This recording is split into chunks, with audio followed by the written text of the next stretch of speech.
Hi ನಮಸ್ತೆ ಎಲ್ಲರಿಗೂ S media ಚಾನಲಿನ ಮತ್ತೊಂದು ವಿಡಿಯೋಗೆ ಸ್ವಾಗತ ಸುಸ್ವಾಗತ. ಸ್ನೇಹಿತರೆ, ಎಲ್ಲರೂ ಹೇಗಿದ್ದೀರಾ? ಎಲ್ಲರೂ ಚೆನ್ನಾಗಿದ್ದೀರಾ ಅಂದ್ಕೊಂಡಿದ್ದೀನಿ. ನಾನು ಕೂಡ ಚೆನ್ನಾಗಿದ್ದೀನಿ. Welcome back to my YouTube channel. Friends, ಎಲ್ಲರೂ ಚೆನ್ನಾಗಿದ್ದೀರಾ ಅಂದ್ಕೊಂಡು ಭಾವಿಸ್ಕೊಂಡು ಇವತ್ತಿನ ಒಂದು ವಿಡಿಯೋನ ಶುರು ಮಾಡಿಬಿಡೋಣ. ಸ್ನೇಹಿತರೆ, ಇವತ್ತಿನ ಒಂದು ವಿಡಿಯೋದಲ್ಲಿ ಈ 5 ರಾಶಿಯವರಿಗೆ ಮಾಲವ್ಯ ರಾಜಯೋಗದಿಂದ ಲಾಭವೋ ಲಾಭ ಅಂತಲೇ ಹೇಳ್ಬೋದು. ಮುಂದಿನ ದಿನಗಳಲ್ಲಿ ಏನೆಲ್ಲ ಅದೃಷ್ಟವನ್ನು ನೋಡಲಿದ್ದಾರೆ, ಯಾವುದರ ಬಗ್ಗೆ ಎಚ್ಚರಿಕೆ ವಹಿಸಬೇಕು, ಜ್ಯೋತಿಷ್ಯ ಪರಿಹಾರಗಳನ್ನು ಒಂದೊಂದು ರಾಶಿಗೆ ಕೂಡ ತಿಳಿಸ್ಕೊಡ್ತೀನಿ ಸ್ನೇಹಿತರೆ. ಇದನ್ನೆಲ್ಲ ತಿಳ್ಕೊಬೇಕು ಅಂದರೆ ಎಲ್ಲೂ ಕೂಡ ವಿಡಿಯೋನ ಸ್ಕಿಪ್ ಮಾಡಬಾರ್ದು. ಅಂದರೆ ವಿಡಿಯೋನ ಸ್ಕಿಪ್ ಮಾಡಿ ನೋಡಿದ್ರೆ, ಅಂದರೆ ಕಟ್ ಮಾಡಿ ನೋಡಿದ್ರೆ ಫುಲ್ ಇನ್ಫಾರ್ಮೇಷನ್ ಅರ್ಥ ಆಗಲ್ಲ. ಸೊ ಹಾಗಾಗಿ ಎಲ್ಲ ವಿಡಿಯೋದಲ್ಲೂ ತಿಳಿಸ್ತಾ ಇರ್ತೀನಿ. ಮೊದಲಿಂದ ಕೊನೆ ತನಕ ವಿಡಿಯೋನ ವಾಚ್ ಮಾಡಿ. ವಿಡಿಯೋದಲ್ಲಿ ಒಳ್ಳೆ ಮಾಹಿತಿ ಸಿಕ್ಕಿದ್ದಲ್ಲಿ, ಈ ವಿಡಿಯೋ ಯೂಸ್ಫುಲ್ ಅನಿಸಿದ್ದಲ್ಲಿ ಹೆಚ್ಚು ಫ್ಯಾಮಿಲಿಗೆ, ಫ್ರೆಂಡ್ಸ್ಗೆ ಈ ವಿಡಿಯೋನ ಶೇರ್ ಮಾಡಿ. ಇದರ ಜೊತೆಗೆ ವಿಡಿಯೋಗೊಂದು ಲೈಕ್ ಕೊಟ್ಟು, ಸಬ್ಸ್ಕ್ರೈಬ್ ಆಗಿಲ್ಲ ಅಂದರೆ ತಪ್ಪದೆ ಸಬ್ಸ್ಕ್ರೈಬ್ ಆದರೆ ಇದೇ ರೀತಿ ಹೊಸ ಅಪ್ಡೇಟ್ನ ಪ್ರತಿನಿತ್ಯ ತಿಳ್ಕೊತೀರಾ. ಇದರ ಜೊತೆಗೆ ಜ್ಯೋತಿಷ್ಯ ಪರಿಹಾರಗಳನ್ನು ಕೂಡ ತಿಳಿಸ್ಕೊಡ್ತೀನಿ. ಅದನ್ನು ಅನುಸರಿಸಿದ್ದಲ್ಲಿ ಮುಂದಿನ ದಿನಗಳಲ್ಲಿ ಕಷ್ಟ ಸಮಸ್ಯೆಗಳೆಲ್ಲ ನಿವಾರಣೆಯಾಗಿ ಅದೃಷ್ಟವನ್ನೇ ನೋಡಲಿದ್ದೀರಿ ಅಂತಲೇ ಹೇಳ್ಬೋದು. ಹಾಗಿದ್ರೆ ಯಾರೆಲ್ಲ ಸಬ್ಸ್ಕ್ರೈಬ್ ಮಾಡಿಕೊಂಡು ಪ್ರತಿನಿತ್ಯ ವಿಡಿಯೋ ವಾಚ್ ಮಾಡ್ತಿದ್ದೀರಾ ಅವ್ರಿಗೆ ಥ್ಯಾಂಕ್ ಯು ಸೋ ಮಚ್ ಅಂತ ಹೇಳ್ತಾ ವಿಡಿಯೋದ ಕಡೆ ಗಮನ ಕೊಟ್ಬಿಡೋಣ. ಸ್ನೇಹಿತರೆ, ಇಂದು ಮಾಲವ್ಯ ರಾಜಯೋಗ, ಸರ್ವಾರ್ಥ ಸಿದ್ಧಿಯೋಗ, ರವಿಯೋಗ ಸೇರಿದಂತೆ ಅನೇಕ ಶುಭ ಯೋಗಗಳು ರೂಪುಗೊಳ್ಳುತ್ತಿವೆ. ಇದರಿಂದಾಗಿ ಕೆಲವು ರಾಶಿಗಳಿಗೆ ಪ್ರಯೋಜನಕಾರಿಯಾಗಲಿದೆ. ಯಾವ ರಾಶಿಗಳು ಲಕ್ಷ್ಮೀ ದೇವಿಯಿಂದ ಕೃಪೆಯಿಂದ ಅದೃಷ್ಟವನ್ನು ನೋಡಲಿದ್ದಾರೆ, ಈ ರಾಶಿಗಳಿಗೆ ಶುಕ್ರವಾರ ಹೇಗಿರಲಿದೆ ಅನ್ನೋದನ್ನ ತಿಳಿಸ್ಕೊಡ್ತೀನಿ. ಮುಂದಿನ ದಿನಗಳಲ್ಲಿ ಏನೆಲ್ಲ ಅದೃಷ್ಟವನ್ನು ಗಳಿಸಲಿದ್ದಾರೆ ಅನ್ನೋದು ನೋಡ್ತಾ ಹೋಗೋಣ. ಸ್ನೇಹಿತರೆ, ಮೇ 2 ಶುಕ್ರವಾರ ಮಾಲವ್ಯ ರಾಜಯೋಗ, ಸರ್ವಾರ್ಥ ಸಿದ್ಧಿಯೋಗ, ರವಿಯೋಗ, ಇನ್ನು ಅನೇಕ ಶುಭ ಯೋಗಗಳು ರೂಪುಗೊಳ್ಳುತ್ತಿವೆ. ಇದರಿಂದಾಗಿ ಈ ದಿನದ ಪ್ರಾಮುಖ್ಯತೆಯು ಹೆಚ್ಚಾಗಲಿದೆ. ಮುಂದಿನ ದಿನಗಳಲ್ಲಿ ಅಧಿಕ ಧನ ಸಂಪತ್ತು ಅದೃಷ್ಟವನ್ನು ನೋಡಲಿದ್ದಾರೆ. ಕೆಲವು ರಾಶಿಗಳು ಇಂದು ರೂಪುಗೊಳ್ಳುವ ಶುಭ ಯೋಗದ ಪ್ರಯೋಜನವನ್ನು ಪಡೆಯಲಿವೆ. ಈ ರಾಶಿಗಳ ಜೊತೆಗೆ ಜ್ಯೋತಿಷ್ಯ ಪರಿಹಾರಗಳನ್ನು ಸಹ ವಿವರಿಸಲಾಗಿದೆ, ಅಂದರೆ ತಿಳಿಸಲಾಗಿದೆ. ಸ್ನೇಹಿತರೆ, ಈ ಪರಿಹಾರಗಳನ್ನು ಮಾಡುವುದರಿಂದ ಜಾತಕದಲ್ಲಿ ಶುಕ್ರನ ಸ್ಥಾನವು ಬಲಗೊಳ್ಳುತ್ತದೆ ಮತ್ತು ಲಕ್ಷ್ಮೀ ದೇವಿಯ ಆಶೀರ್ವಾದವನ್ನು ಸಹ ಪಡೆಯಬಹುದು. ಮೇ 2ರಿಂದ ಯಾವ ರಾಶಿಗಳಿಗೆ ಅದೃಷ್ಟಶಾಲಿಯಾಗಿರಲಿದ್ದಾರೆ ಅನ್ನೋದನ್ನು ನೋಡ್ತಾ ಹೋಗೋಣ. ಮೊದಲನೇ ರಾಶಿ ಬಂದು ವೃಷಭ ರಾಶಿಯವರಿಗೆ ಇಂದು ಮಾಲವ್ಯ ರಾಜಯೋಗದಿಂದ ಬಹಳಷ್ಟು ಶುಭ ದಿನ ಅಂತಲೇ ಹೇಳ್ಬೋದು. ವೃಷಭ ರಾಶಿಗೆ ಸೇರಿದ ಜನರಿಗೆ ನಾಳಿನ ದಿನಗಳಲ್ಲಿ ಶುಕ್ರವಾರ ಆದಾಯವನ್ನು ಹೆಚ್ಚಿಸುವ ಜೊತೆಗೆ ಮುಂದಿನ ದಿನಗಳಲ್ಲಿ ಅಧಿಕ ಅದೃಷ್ಟವನ್ನು ನೋಡಲಿದ್ದಾರೆ. ವೃಷಭ ರಾಶಿಯವರು ಹೊಸ ಅವಕಾಶಗಳು ದೊರಕಬಹುದು. ವೃಷಭ ರಾಶಿಗೆ ಸೇರಿದ ಜನರು ಮೊದಲನೇ ಮನೆಯಲ್ಲಿ ಗುರು ಮತ್ತು 11ನೇ ಮನೆಯಲ್ಲಿ ಶುಕ್ರನ ಸಂಚಾರದಿಂದಾಗಿ ಈ ರಾಶಿಗೆ ಸೇರಿದ ಜನರು ಮಾಲವ್ಯ ರಾಜಯೋಗದಿಂದ ಸಾಕಷ್ಟು ಲಾಭವನ್ನು ಪಡೆಯಲಿದ್ದಾರೆ. ಇದರೊಂದಿಗೆ ನಿಮ್ಮ ಆದಾಯದಲ್ಲಿ ಹೆಚ್ಚಳವಾಗಲಿದೆ. ಧನ ಪ್ರಾಪ್ತಿಗಾಗಿ ಹೊಸ ಅವಕಾಶಗಳು ಗೋಚರಿಸುವುದು. ವಿಶೇಷವಾಗಿ ನೀವು ಯಾವುದಾದರೂ ಆಸೆ ಈಡೇರುವುದರಿಂದಾಗಿ ಮನಸ್ಸು ಸಂತೋಷದಿಂದಿರುವುದು. ಕೆಲಸ ಮತ್ತು ವ್ಯಾಪಾರಕ್ಕೆ ಸಂಬಂಧಿಸಿದಂತೆ ನಾಳಿನ ದಿನಗಳಲ್ಲಿ ಉತ್ತಮ ದಿನವಾಗಿರಲಿದೆ. ವಿಶೇಷವಾಗಿ ನಿಮ್ಮ ಯೋಜನೆಗಳು ಉನ್ನತ ಅಧಿಕಾರಿಗಳ ಪ್ರಶಂಸೆಗೆ ಪಾತ್ರರಾಗುವುದು. ಇದರಿಂದಾಗಿ ನಿಮ್ಮ ಗೌರವ ಖ್ಯಾತಿ ಹೆಚ್ಚಾಗುವುದು. ಸಾಮಾಜಿಕ ಕಾರ್ಯಗಳಿಗೆ ಸಂಬಂಧಿಸಿದ ಜನರು ನಾಳಿನ ದಿನಗಳಲ್ಲಿ ಸಾಕಷ್ಟು ಪ್ರಸಿದ್ಧಿಯನ್ನು ಹೊಂದುವರು. ನಿಮ್ಮ ಗೌರವ ಖ್ಯಾತಿ ಹೆಚ್ಚಾಗಲಿದೆ. ಪ್ರಗತಿಗಾಗಿ ಹೊಸ ಅವಕಾಶಗಳು ದೊರಕುವುದು. ಮನೆಯಲ್ಲಿ ನಾಳಿನ ದಿನಗಳಲ್ಲಿ ಉತ್ತಮ ದಿನವಾಗಿರುವುದು. ಸ್ನೇಹಿತರೆ, ದೇವರ ಕಾರ್ಯವಾಗಲಿ ಮತ್ತು ಮದುವೆ ಯೋಗ ಕೂಡ ಇದೆ ಅಂತಲೇ ಹೇಳ್ಬೋದು. ವೃಷಭ ರಾಶಿಯವರಿಗೆ ನಿಮ್ಮ ಹಿರಿಯ ಸಹೋದರಿಯರ ಸಲಹೆ ನಿಮಗೆ ಲಾಭದಾಯಕವಾಗಿರುವುದು. ನಿಮ್ಮ ಸಂಗಾತಿಯಿಂದ ನಿಮಗೆ ಸಂಪೂರ್ಣ ಬೆಂಬಲ ಲಭಿಸಲಿದೆ. ಈ ರಾಶಿಯವರಿಗೆ ಅಂದರೆ ವೃಷಭ ರಾಶಿಯವರಿಗೆ ಪರಿಹಾರ ಬಂದು ಲಕ್ಷ್ಮೀ ದೇವಿಯ ಮುಂದೆ ತುಪ್ಪದ ದೀಪವನ್ನು ಬೆಳಗಿಸಿ ಸ್ನೇಹಿತರೆ, ಅವರಿಗೆ ಕಮಲದ ಹೂವನ್ನು ಅರ್ಪಿಸಿ, ಜೊತೆಗೆ ನಾಳೆ ಕನಕದಾರ ಸ್ತೋತ್ರವನ್ನು ಪಠಿಸುವುದು ಉತ್ತಮ ಅಂತಲೇ ಹೇಳ್ಬೋದು. ಈ ಶುಕ್ರವಾರ ಆಗಿಲ್ಲ ಅಂದರೆ ಪ್ರತಿ ಶುಕ್ರವಾರ ಮಾಡ್ಬೋದು. ಶುಕ್ರವಾರದ ಜೊತೆಗೆ ಮಂಗಳವಾರನೂ ಕೂಡ ಮಾಡ್ಬೋದು ಸ್ನೇಹಿತರೆ. ಇದರಿಂದ ಅಧಿಕ ಧನ ಸಂಪತ್ತನ್ನು ನೋಡಲಿದ್ದೀರಿ. ಮನಸ್ಸಿಗೆ ನೆಮ್ಮದಿ ಸಿಗಲಿದೆ ಅಂತ ಹೇಳ್ತಾ ಇನ್ನು ಮುಂದಿನ ರಾಶಿಯವರ ಬಗ್ಗೆ ತಿಳಿಸ್ಕೊಡ್ತೀನಿ. ಮುಂದಿನ ರಾಶಿ ಬಂದು ಕಟಕ ರಾಶಿಯವರಿಗೆ. ಕಟಕ ರಾಶಿಯವರಿಗೆ ಶುಕ್ರವಾರದ ದಿನ ಕಟಕ ರಾಶಿಗೆ ಸೇರಿದ ಜನರಿಗೆ ಬಹಳಷ್ಟು ಶುಭ ದಿನವಾಗಿರುವುದು. ನಾಳಿನ ದಿನಗಳಲ್ಲಿ ಈ ರಾಶಿಗೆ ಸೇರಿದ ಜನರು 9ನೇ ಮನೆಯಲ್ಲಿ ಮಾಲವ್ಯ ರಾಜಯೋಗದ ನಿರ್ಮಾಣವಾಗಲಿದೆ. ಹಾಗಾಗಿ ಕಟಕ ರಾಶಿಗೆ ಸೇರಿದ ಜನರ ಆದಾಯದ ಸ್ಥಾನದಲ್ಲಿ ಗುರು ಮತ್ತು ಅದೃಷ್ಟದ ಸ್ಥಾನದಲ್ಲಿ ಶುಕ್ರನು ಚಲಿಸುವನು. ಈ ಕಾರಣದಿಂದಾಗಿ ಕಟಕ ರಾಶಿಗೆ ಸೇರಿದ ಜನರು ತಮ್ಮ ಪ್ರತಿ ಹೆಜ್ಜೆಯಲ್ಲಿ ಅದೃಷ್ಟದ ಸಂಪೂರ್ಣ ಬೆಂಬಲವನ್ನು ಪಡೆಯಲಿದ್ದಾರೆ. ನಾಳಿನ ದಿನಗಳಲ್ಲಿ ನೀವು ಸ್ವಲ್ಪ ಪರಿಶ್ರಮದಿಂದ ಹೆಚ್ಚಿನ ಲಾಭವನ್ನು ಪಡೆಯುವಿರಿ ಮತ್ತು ನಿಮ್ಮ ಯೋಜನೆಗಳಿಂದಾಗಿ ನೀವು ಪ್ರಗತಿಯನ್ನು ಸಾಧಿಸುವಿರಿ ಮತ್ತು ನಿಮ್ಮ ಆಲಸ್ಯವನ್ನು ದೂರವಿರಿಸುವುದು ಉತ್ತಮ. ವ್ಯಾಪಾರಕ್ಕೆ ಸಂಬಂಧಿಸಿದಂತೆ ದೂರ ಪ್ರಯಾಣಿಸುವ ಯೋಗವಿದೆ. ಈ ಅವಧಿಯಲ್ಲಿ ಪ್ರಭಾವಶಾಲಿ ವ್ಯಕ್ತಿಗಳ ಮಾರ್ಗದರ್ಶನ ದೊರಕುವುದು. ಇದರಿಂದಾಗಿ ನೀವು ಸಾಕಷ್ಟು ಲಾಭವನ್ನು ಪಡೆಯಲಿದ್ದೀರಿ ಸ್ನೇಹಿತರೆ. ನಾಳಿನ ದಿನಗಳಲ್ಲಿ ನಿಮ್ಮ ತಂದೆ ತಾಯಿಯ ಸಂಪೂರ್ಣ ಬೆಂಬಲ ಲಭಿಸಲಿದೆ. ಪಿತ್ರಾರ್ಜಿತ ಸಂಪತ್ತಿಗೆ ಸಂಬಂಧಿಸಿದಂತೆ ಸಾಕಷ್ಟು ಲಾಭವನ್ನು ಪಡೆಯಲಿದ್ದೀರಿ.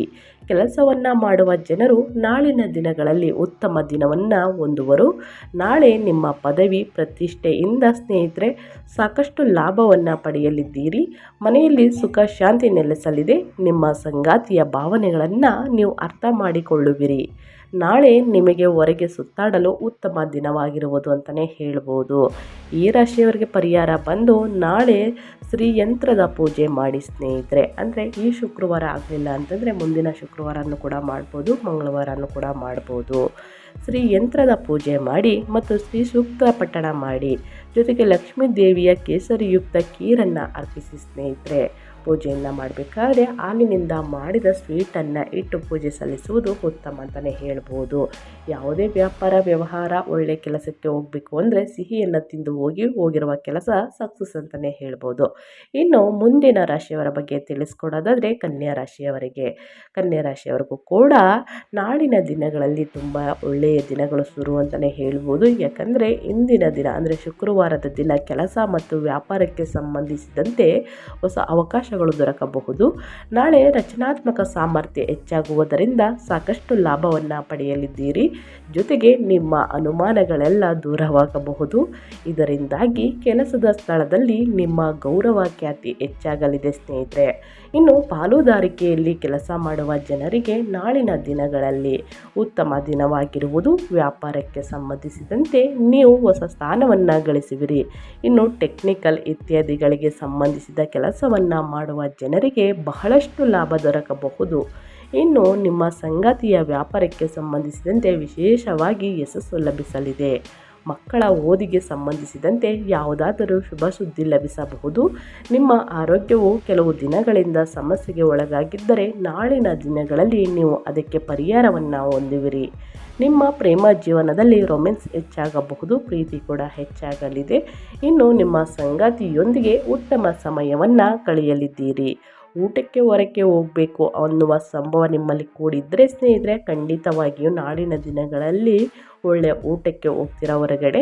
ಇನ್ನು ನಿಮ್ಮ ಸಂಗಾತಿಗೆ ಉಡುಗೊರೆಯನ್ನು ನೀಡಬೇಕು ಅಂದ್ಕೊಂಡಿದ್ರೆ ಖಂಡಿತವಾಗಿ ನೀಡ್ಬೋದು. ಯಾಕಂದರೆ ಮುಂದಿನ ದಿನಗಳಲ್ಲಿ ನಿಮ್ಮ ಮನಸ್ಸಿಗೆ ನೆಮ್ಮದಿ ಸುಖ ಬೇಕು ಅಂತಂದರೆ ಈ ಚಿಕ್ಕ ಪುಟ್ಟ ಉಡುಗೊರೆ ಕೊಡುವುದು ಉತ್ತಮ. ಇನ್ನು ಅಧಿಕ ಲಾಭವನ್ನು ನೋಡಲಿದ್ದೀರಿ. ಸೊ ಹಾಗಾಗಿ ಉಡುಗೊರೆಯನ್ನು ಕೊಡಿ ಅಂತ ಹೇಳ್ತಾ ಈ ರಾಶಿಯವರಿಗೆ ಪರಿಹಾರ ಬಂದು ನಾಳೆ ಲಕ್ಷ್ಮೀ ಮಂತ್ರವನ್ನು ಪಠಿಸುವುದು ಉತ್ತಮ ಸ್ನೇಹಿತರೆ. ಇದರ ಜೊತೆಗೆ ಓಂ ಮಹಾಲಕ್ಷ್ಮಿ ನಮಃವನ್ನು ಜಪಿಸಿ ಜೊತೆಗೆ ನಾಳೆ ಅನ್ನವನ್ನು ದಾನ ಮಾಡಿ ಜೊತೆಗೆ ತೊಗರಿ ಬೇಳೆಯನ್ನು ದಾನ ಮಾಡುವುದು ಉತ್ತಮ ಅಂತಲೇ ಹೇಳ್ಬೋದು. ಶುಕ್ರವಾರ ಮತ್ತು ಸೋಮವಾರ ದಾನ ಮಾಡಿ ಸ್ನೇಹಿತರೆ ತೊಗರಿ ಬೇಳೆನ. ಎಲ್ಲ ವ್ಯಾಪಾರದಲ್ಲೂ ಅಭಿವೃದ್ಧಿನ ನೋಡಲಿದ್ದೀರಿ ಅಂತ ಹೇಳ್ತಾ ಇನ್ನು ಮುಂದಿನ ರಾಶಿಯವರ ಬಗ್ಗೆ ತಿಳಿಸ್ಕೊಡ್ತೀನಿ. ಮುಂದಿನ ರಾಶಿ ಬಂದು ವೃಶ್ಚಿಕ ರಾಶಿಯವರಿಗೆ ಶುಕ್ರವಾರದ ದಿನ ವೃಶ್ಚಿಕ ರಾಶಿಗೆ ಸೇರಿದ ಜನರು ತಾವು ಹೊಂದಿಕೊಂಡಕ್ಕಿಂತ ಹೆಚ್ಚಿನ ಪ್ರಗತಿಯನ್ನು ಹೊಂದುವರು. ನಾಳಿನ ದಿನಗಳಲ್ಲಿ ಈ ರಾಶಿಯ 5ನೇ ಮನೆಯಲ್ಲಿ ಮಾಲವ್ಯ ರಾಜಯೋಗ ನಿರ್ಮಾಣಗೊಳ್ಳುವುದು. ಜೊತೆಗೆ ನಾಳೆ ಗುರುವಿನ ಶುಭ ದೃಷ್ಟಿಯು ನಿಮ್ಮ ರಾಶಿಯ ಮೇಲಿರುವುದರಿಂದಾಗಿ ವೃಶ್ಚಿಕ ರಾಶಿಗೆ ಸೇರಿದ ಜನರು ಅತ್ಯಂತ ಹೆಚ್ಚಿನ ಲಾಭವನ್ನು ಪಡೆಯುವರು. ವಿದೇಶಕ್ಕೆ ಸಂಬಂಧಿಸಿದ ಕೆಲಸವನ್ನು ಮಾಡುವ ಜನರಿಗೆ ನಾಳಿನ ದಿನಗಳಲ್ಲಿ ಸಾಕಷ್ಟು ಲಾಭ ಗಳಿಸಲಿದೆ. ಜೊತೆಗೆ ಕೆಲಸವನ್ನು ಮಾಡುವ ಜನರಿಗೆ ಯಶಸ್ಸು ದೊರಕುವುದು. ಇದೇ ರೀತಿ ನೀವು ಅದೃಷ್ಟದ ಸಂಪೂರ್ಣ ಬೆಂಬಲವನ್ನು ತಂದೆ ತಾಯಿಯಿಂದ ಪಡೆಯಲಿದ್ದೀರಿ ಸ್ನೇಹಿತರೆ. ಇದರಿಂದಾಗಿ ವ್ಯಾಪಾರದಲ್ಲಿ ನೀವು ಕಳೆದುಕೊಂಡ ಹಣವನ್ನು ವಾಪಸ್ಸು ಪಡೆಯುವಿರಿ. ಹಾಗೆ ನಿಮ್ಮ ಪ್ರೀತಿಯ ಜೀವನವು ಶುಭವಾಗಿರುವುದು. ನಿಮ್ಮ ಸಂಗಾತಿಯೊಂದಿಗಿನ ಮನಸ್ತಾಪ ದೂರವಾಗಲಿದೆ. ನಿಮ್ಮ ಬಡತನ ದೂರವಾಗಬಹುದು ಮತ್ತು ಸಂತಸದಿಂದಿರುವಿರಿ.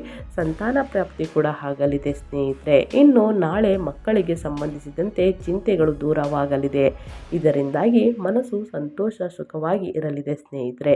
ಇನ್ನು ಸ್ಪರ್ಧಾತ್ಮಕ ಪರೀಕ್ಷೆಗೆ ತಯಾರಿ ನಡೆಸುತ್ತಿರುವ ಜನರಿಗೆ ನಾಳೆ ಶುಭ ಸುದ್ದಿ ಲಭಿಸಬಹುದು. ವಿದ್ಯಾರ್ಥಿಗಳಿಗೆ ಅಧ್ಯಯನದ ಕಡೆ ಗಮನ ಒಲಿಯಲು ಸಾಕಷ್ಟು ಯೋಚನೆ ಮಾಡ್ತಿದ್ರೆ ಸ್ನೇಹಿತರೆ, ಲಕ್ಷ್ಮೀ ದೇವಿಯ ಮಂತ್ರವನ್ನು ಪಠಿಸಿ ಸ್ನೇಹಿತರೆ, ಎಲ್ಲವೂ ಕೂಡ ಒಳಿತಾಗಲಿದೆ. ಮುಂದಿನ ದಿನಗಳಲ್ಲಿ ಉನ್ನತ ಶಿಕ್ಷಣವನ್ನು ಪಡೆಯಲಿದ್ದೀರಿ ಅಂತ ಹೇಳ್ತಾ, ಈ ರಾಶಿಯವರಿಗೆ ಪರಿಹಾರ ಬಂದು ಲಕ್ಷ್ಮೀ ದೇವಿಯ ಮುಂದೆ ಸ್ನೇಹಿತರೆ 11 ಕವಡೆಗಳನ್ನು ಪೂಜಿಸಬೇಕು. ನಂತರ ಇವುಗಳನ್ನು ಹಳದಿ ಬಟ್ಟೆಯಲ್ಲಿ ಕಟ್ಟಿ ತಿಜೋರಿಯಲ್ಲಿ ಇಡಬೇಕು. ಅಂದರೆ ನಿಮ್ಮ ಬೀರುಗಳಲ್ಲಿ ಇಡಬೇಕು. ಹಣ ಮತ್ತು ಚಿನ್ನವನ್ನು ಇಡ್ತೀರಲ್ವ ಸ್ನೇಹಿತರೆ, ಆ ಜಾಗದಲ್ಲಿ ಹಳದಿ ಬಟ್ಟೆ ಒಳಗಡೆ ಕಟ್ಟಿ ಅದನ್ನು ಇಡಬೇಕಾಗುತ್ತದೆ. ಇನ್ನು ಶುಕ್ರವಾರ ಸೋಮವಾರ ಪೂಜೆಯನ್ನು ಮಾಡಬೇಕಾಗುತ್ತದೆ. ಕವಡೆಗಳನ್ನು ಕಟ್ಟಿ ಇಟ್ಟಿದ ನಂತರ 15 ದಿನಕ್ಕೊಮ್ಮೆ ಒಂದು ಸಲ ತೆಗೆದು ಸ್ನೇಹಿತರೆ ಅದನ್ನು ನೀರನ್ನು ಚಿಮುಕಿಸಿ ಅರಿಶಿಣ ಮತ್ತು ಕುಂಕುಮವನ್ನು ಹಾಕಿ ಪೂಜೆ ಸಲ್ಲಿಸಿ ಸೇಮ್ ಅದೇ ರೀತಿ ನೀವು ಮತ್ತೆ ಬೀರಿಗೆ ಹಳದಿ ಬಟ್ಟೆಯಲ್ಲಿ ಕಟ್ಟಿ ಇಡಬೇಕಾಗುತ್ತದೆ. ಇನ್ನು ಮುಂದಿನ ರಾಶಿ ಬಂದು ಮಕರ ರಾಶಿಯವರಿಗೆ. ಮಕರ ರಾಶಿಗೆ ಸೇರಿದ ಜನರು ನಾಳಿನ ದಿನಗಳಲ್ಲಿ ಅತ್ಯಂತ ಹೆಚ್ಚಿನ ಲಾಭವನ್ನು ಪಡೆಯುವರು. ನಾಳೆ ಮಕರ ರಾಶಿಯ 3ನೇ ಮನೆಯಲ್ಲಿ ಮಾಲವ್ಯ ರಾಜಯೋಗವು ನಿರ್ಮಾಣಗೊಳ್ಳುವುದು. ಇದರಿಂದಾಗಿ ವ್ಯಾಪಾರದಲ್ಲಿ ಪ್ರಗತಿಯ ಹೊಸ ಹೊಸ ಅವಕಾಶಗಳು ಗೋಚರಿಸುವುದು ಸ್ನೇಹಿತರೆ. ನೀವು ವ್ಯಾಪಾರವನ್ನು ವಿಸ್ತರಿಸಲು ಯೋಜನೆಯನ್ನು ರೂಪಿಸುತ್ತಿದ್ದರೆ ನಾಳಿನ ದಿನಗಳಲ್ಲಿ ನಿಮಗೆ ಸುಲಭವಾಗಿ ಲೋನ್ ದೊರಕಲಿದೆ. ಇನ್ನು ನಾಳೆ ವ್ಯಾಪಾರಕ್ಕೆ ಸಂಬಂಧಿಸಿದಂತೆ ನಿಮಗೆ ಅಲ್ಪ ದೂರ ಪ್ರಯಾಣಿಸುವ ಯೋಗವಿದೆ. ಈ ಪ್ರಯಾಣವು ಲಾಭದಾಯಕ ಮತ್ತು ಆನಂದದಾಯಕವಾಗಿರುವುದು. ಇದರಿಂದಾಗಿ ನಾಳಿನ ದಿನಗಳಲ್ಲಿ ನೀವು ಹೆಚ್ಚಿನ ಲಾಭವನ್ನು ಪಡೆಯಲಿದ್ದೀರಿ. ಕೆಲಸದ ಸ್ಥಳದಲ್ಲಿ ನೀವು ನಿಮ್ಮ ಶತ್ರುಗಳ ವಿರುದ್ಧ ಜಯ ಗಳಿಸುವಿರಿ. ಕೆಲಸದಲ್ಲಿ ಬದಲಾವಣೆ ಮಾಡಲು ನೀವು ಮಾಡಿದಂತಹ ಪ್ರಯತ್ನಗಳಿಗೆ ನೀವು ಶುಭ ಸುದ್ದಿಯನ್ನು ಪಡೆಯಲಿದ್ದೀರಿ. ನಾಳಿನ ದಿನ ನಿಮ್ಮ ಮನೆಯಲ್ಲಿ ಸುಖ ಶಾಂತಿ ನೆಲೆಸುವುದು. ಕಿರಿಯ ಸಹೋದರ ಸಹೋದರಿಯರ ಸಹಾಯ ದೊರಕಲಿದೆ. ಇದರಿಂದಾಗಿ ನಿಮ್ಮ ಆತ್ಮವಿಶ್ವಾಸ ಹೆಚ್ಚಾಗುವುದು. ನಿಮ್ಮ ಸಂಗಾತಿಯ ಸಹಾಯದಿಂದ ಲಾಭ ದೊರಕಲಿದೆ. ನಿಮ್ಮ ವೈವಾಹಿಕ ಜೀವನ ಸುಖಮಯವಾಗಿರಲಿದೆ. ಈ ರಾಶಿಯವರೆಗೂ ಕೂಡ ಮದುವೆ ಯಾರಿಗೆ ಆಗಿಲ್ಲ ಅವರಿಗೆ ಮದುವೆ ಪ್ರಸ್ತಾಪ ಮೇ ತಿಂಗಳಿನಲ್ಲಿ ನಡೆಯಲಿದೆ ಸ್ನೇಹಿತರೆ. ಇನ್ನು ಯಾರಿಗೆ ಮದುವೆ ಆಗಿದೆ ಅವರು ತುಂಬ ದಿನದಿಂದ ಮಕ್ಕಳಾಗಿಲ್ಲ ಅನ್ನೋವರಿಗೆ ಸಂತಾನ ಪ್ರಾಪ್ತಿ ಆಗಲಿದೆ ಅಂತಲೇ ಹೇಳ್ಬೋದು. ಲಕ್ಷ್ಮೀ ದೇವಿಯ ಕೃಪೆಯಿಂದ ಮುಂದಿನ ದಿನಗಳಲ್ಲಿ ಅದೃಷ್ಟ ಸುಖ ನೆಮ್ಮದಿ ನೆಲೆಸಲಿದೆ ಅಂತ ಹೇಳ್ತಾ, ಈ ರಾಶಿಯವರಿಗೆ ಪರಿಹಾರ ಬಂದು ನೀವು ನಾಳೆ ಬಿಳಿ ಬಟ್ಟೆ ಧರಿಸಬೇಕು. ಶುಕ್ರವಾರನ ಧರಿಸ್ಬೋದು ಸ್ನೇಹಿತರೆ, ಇಲ್ಲ ಸೋಮವಾರವನ್ನು ಕೂಡ ಬಿಳಿ ಬಟ್ಟೆಯನ್ನು ಧರಿಸೋದು ಉತ್ತಮ. ಮತ್ತು ಯಾವುದೇ ಶುಭ ಕಾರ್ಯಕ್ಕೆ ಹೋಗುವ ಮೊದಲು ಸುಗಂಧ ದ್ರವ್ಯವನ್ನು ಉಪಯೋಗಿಸಿ ಸ್ನೇಹಿತರೆ. ಇನ್ನು ಹಣೆಗೆ ಕೇಸರಿ ತಿಲಕವನ್ನು ಇಟ್ಕೊಂಡು ಹೋಗಿರುವ ಕೆಲಸ ಸಕ್ಸಸ್ ಅಂತಲೇ ಹೇಳ್ಬೋದು. ತಪ್ಪದೇ ಶುಕ್ರವಾರ ಮತ್ತು ಮಂಗಳವಾರ ತಿಲಕವನ್ನು ಹಿಡ್ದೇ ಎಲ್ಲಿಗೂ ಕೂಡ ಹೊರಗೆ ಹೋಗಬೇಡಿ ಅಂತ ಹೇಳ್ತಾ ನಾನು ವಿಡಿಯೋನ ಎಂಡ್ ಮಾಡ್ತಾ ಇದ್ದೀನಿ. ದಯವಿಟ್ಟು ಇವತ್ತಿನ ಒಂದು ವಿಡಿಯೋ ಇಷ್ಟ ಆಗಿದ್ದಲ್ಲಿ ವಿಡಿಯೋಗೊಂದು ಲೈಕ್ ಮಾಡಿ. ಇನ್ನು ನನ್ನ ಚಾನಲ್ನ ಸಬ್ಸ್ಕ್ರೈಬ್ ಮಾಡ್ಕೊಳ್ದೇ ನೋಡ್ತಿದ್ರೆ ದಯವಿಟ್ಟು ಸಬ್ಸ್ಕ್ರೈಬ್ ಮಾಡಿಕೊಂಡು ವಿಡಿಯೋ ವಾಚ್ ಮಾಡೋದರಿಂದ ಫುಲ್ ಇನ್ಫಾರ್ಮೇಷನ್ ತಿಳ್ಕೊತೀರಾ. ಇದರ ಜೊತೆಗೆ ಜ್ಯೋತಿಷ್ಯ ಪರಿಹಾರಗಳನ್ನು ತಿಳಿಸ್ಕೊಟ್ಟಿದ್ದೀನಿ. ಆದಷ್ಟು ಸರಳ ಪರಿಹಾರವಾಗಿರುತ್ತದೆ, ಪ್ರತಿಯೊಬ್ಬರು ಫಾಲೋ ಮಾಡ್ಬೋದು, ಮಾಡಿ ಅಂತ ಹೇಳ್ತಾ ನಿಮಗೂ ಮತ್ತು ನಿಮ್ಮ ಕುಟುಂಬಕ್ಕೆ ತುಂಬಾ ಒಳ್ಳೆಯದಾಗಲಿ. ಲಕ್ಷ್ಮೀ ದೇವಿಯ ಆಶೀರ್ವಾದ ಸದಾ ಸಿಗಲಿ. ಮತ್ತೊಂದು ವಿಡಿಯೋ ಜೊತೆ ಮತ್ತೊಂದು ಹೊಸ ಅಪ್ಡೇಟ್ ತೊಗೊಂಡು ಬಂದು ತಿಳಿಸ್ಕೊಡ್ತೀನಿ. Thank you for watching.